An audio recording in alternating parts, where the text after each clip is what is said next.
This video segment will show you how to use UltraGlo and UltraSeal.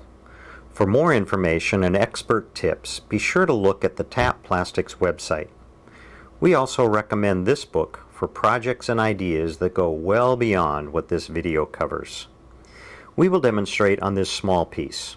However, UltraGlo can be used for tables and bar tops as well.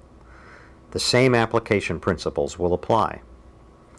UltraGlo is a two-part epoxy that flows over a surface and cures to a water-smooth, high-gloss finish. Since many projects involve coating a porous or absorbent material, it is often necessary to seal the surface before applying UltraGlo. The sealer recommended for UltraGlo is UltraSeal. Sealing is important for a couple of reasons. Some woods will darken or change appearance when UltraGlo is applied. This can be seen with this piece of wood. The bare wood looks like this. When UltraGlo is added, it looks like this. When sealed with UltraSeal before UltraGlo, it looks like this. Deciding whether or not to use UltraSeal in this situation is a matter of personal taste. The other reason to use UltraSeal is when paper or other porous materials are to be embedded in the UltraGlo. Here is a sample that is half sealed and half unsealed. As you can see, the unsealed side is not as readable as the sealed side.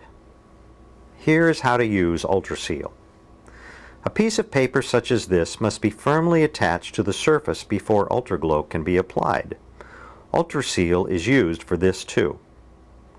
On a separate surface, apply UltraSeal to the back side of the paper or photo, making sure it is completely covered. Then apply the paper to the area you plan to UltraGlo. Press the paper down gently, then place a damp, lint-free cloth over the paper. Roll in all directions. If you do not have a roller, a pencil will do. The cloth will soak up extra UltraSeal. Then use the cloth to wipe the wood to remove any traces of the UltraSeal. Allow the UltraSeal to dry before proceeding. The paper is now attached to the wood. However, most paper is absorbent. Were UltraGlo to be applied now, the paper would turn transparent and become almost unreadable, as you can see here on this half. So the next step is to seal the paper. This is done by brushing a coat of UltraSeal on the surface of the paper. We will cover just half so that the contrast will be obvious when we are done. The coating does not need to be thick, but it does need to be complete without any pinholes. One method to ensure complete coverage is to brush a layer on in one direction, let it dry, then brush a second layer in the other direction. Once the UltraSeal is dry, you are ready to apply the UltraGlo. Since excess UltraGlo will flow off the surface, the object you intend to coat must be elevated. This is easily done with paper cups such as this. Be sure to work over a disposable surface that can catch the dripping UltraGlo. The drips of UltraGlo will stick to the back of your piece and harden. While they can be removed with a grinder, there is an easier method. Prior to applying UltraGlo, apply a layer of wax to the back around the edges. You can use mold release wax or even Vaseline. Be careful not to get any on the front of your piece. Measure your project to determine how much UltraGlo you will need to mix. The instructions have helpful guidelines.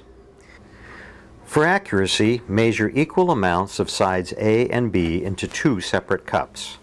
Combine the two parts, being careful to scrape the cup completely. Use a stir stick that is able to scrape the sides of the container and mix thoroughly for 2 minutes.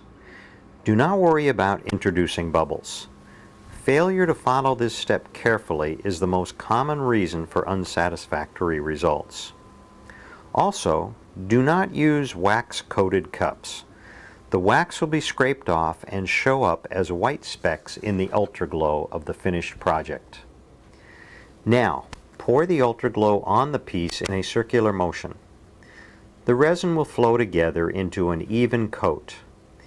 Use a small brush to pick up dripped resin and apply it to thin areas, especially around the edges. Do not brush the resin, just let it drip where you want it. It is obviously important that the tabletop be clean so that no debris is brought up onto the object. There are two methods to remove bubbles that were caused by thorough stirring. The first method is to breathe on the surface with an open mouth like you were fogging a mirror. The warm humidity of your breath will cause the bubbles to pop.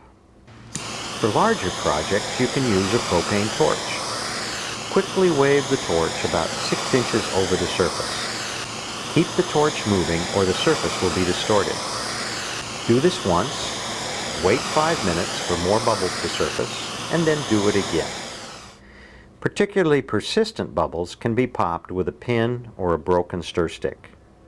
Since UltraGlo remains tacky for at least 5 hours, it is important that no dust or debris contact the surface while it is curing.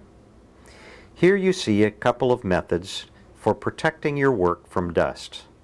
Just be sure that anything you place over your part is also free of dust. After 48 hours, your part can be handled. At this point, you can chip off the drips on the back because of the wax that you applied earlier. You are now ready to enjoy your UltraGlo project. Remember to get a copy of the Patio and Home Decor booklet for more suggestions and ideas.